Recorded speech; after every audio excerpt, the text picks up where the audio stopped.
Le PSG a commencé sa révolution, le club de la capitale s'active dans tous les sens sur le mercato et ça va envoyer du lourd. Restez branchés, on en parle tout de suite. Salut les amoureux du ballon, ravi de vous retrouver pour un nouveau JT Foot Mercato. Ça y est, c'est le feu dans la capitale, Luis Campos est déjà au boulot et il va révolutionner le club. L'arrivée du futur directeur sportif portugais n'a pas encore été officialisée, mais il devrait prendre ses fonctions dans les prochains jours. Il est déjà au travail et comme souvent avec lui, ça ne blague pas. Déjà, Campos devra trancher sur le coach qui sera sur le banc parisien la saison prochaine. Si la relation avec Kylian Mbappé pourrait être un atout pour Mauricio Pochettino et lui permettre d'aller au bout de son contrat, rien n'est encore acté. Le coach du Sporting, Ruben Amorim, est souhaité par Campos. Sergio Conceição est dans les petits papiers comme Christophe Galtier, qu'il connaît bien pour avoir ramené le LOSC sur le devant de la scène entre 2017 et 2021. Nasser El Khelaifi a indiqué qu'il annoncerait de grands changements la semaine prochaine. On en saura donc plus à ce moment-là. Mais ce qui est sûr, c'est que Campos est déjà en train de dessiner les futurs contours de l'effectif parisien et un grand ménage se prépare. Colin Dagba, Layvin Kurzawa, Ander Herrera, Leandro Paredes, Jorginho Wijnaldum, Danilo Pereira, Idrissa Gana Gueye, Julian Draxler, Mauro Icardi sont annoncés sur le départ. Campos ne veut plus de stars, mais des joueurs qui s'inscrivent dans un collectif. Avec autant de départs souhaités, forcément il y aura des arrivées, et celle d'Ousmane Dembélé se précise de jour en jour. Alors que Joan Laporte a assuré ne pas avoir de nouvelles du clan Ousmane Dembélé, Moussa Sissoko s'est pourtant entretenu avec l'homme fort du club Blaugrana il y a de ça 2 jours. Selon nos informations, l'affaire se complique sérieusement pour le Barça, puisque le PSG, par l'intermédiaire de Nasser El Khelaifi, avance clairement sur le dossier Dembélé et en a fait sa priorité absolue pour remplacer André Di Maria, dont le contrat n'a pas été prolongé. Les prochaines heures seront donc décisives quant à l'avenir de celui qui a terminé meilleur passeur de la Liga. Au milieu, ça devrait pas mal bouger aussi, et d'ailleurs le PSG voudrait doubler le Real Madrid dans le dossier Aurélien Tchouaméni. Depuis hier, l'avenir de Tchouaméni fait trembler la planète football. Le milieu de l'AS Monaco a été annoncé tout proche du Real Madrid dans le cadre d'un transfert à 80 millions d'euros.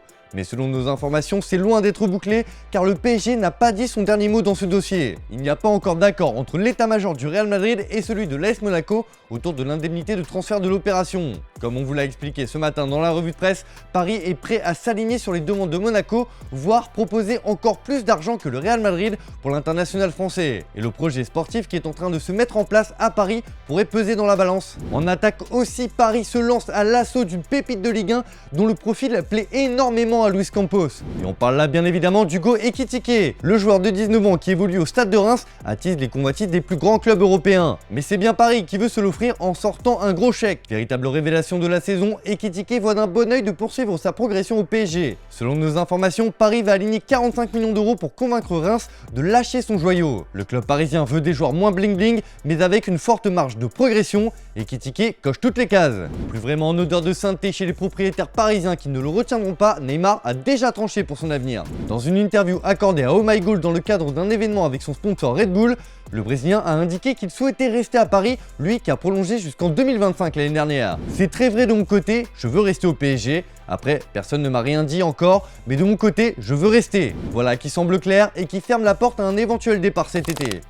Et justement, question du jour les copains, pour vous, Neymar doit-il quitter le PSG lors de ce mercato estival? Vous nous dites tout dans les commentaires et on en reparle dès demain. Hier, je vous demandais quelle devait être la priorité de Chelsea sur le mercato. Eh bien, vous êtes nombreux à nous avoir dit que la défense serait le chantier principal pour les Blues, avec un joueur à recruter absolument, Jules Koundé.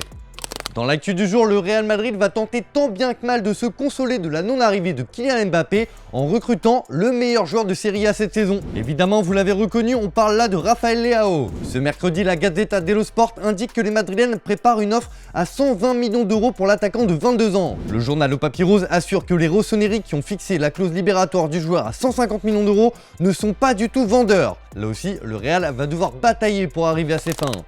Enfin, c'est officiel, Arsenal a annoncé la prolongation de l'un de ses cadres. Utilisé à 17 reprises cette saison, la sentinelle Mohamed El Neni continue l'aventure avec les Gunners. Le joueur égyptien de 29 ans, arrivé à 1 an de la fin de son contrat, le club londonien n'a pas communiqué la durée de son nouveau bail. Promu en Ligue 2, le FC Annecy a annoncé sa première recrue. Il s'agit de Clément Bimaz, attaquant gaucher de 23 ans.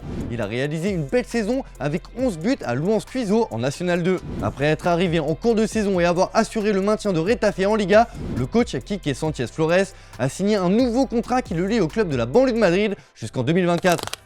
Allez, comme d'hab, on se quitte avec l'image du jour, les amis. La dernière fois, c'était Néné qui nous montrait ses talents de basketteur. Cette fois, c'est James Rodriguez qui nous a régalé avec ses shoots à 3 points, avec une petite dédicace à Jimmy Butler. Voilà, c'est tout pour aujourd'hui. On se retrouve dès demain pour un nouveau JT Foot Mercato. Bonne soirée à tous.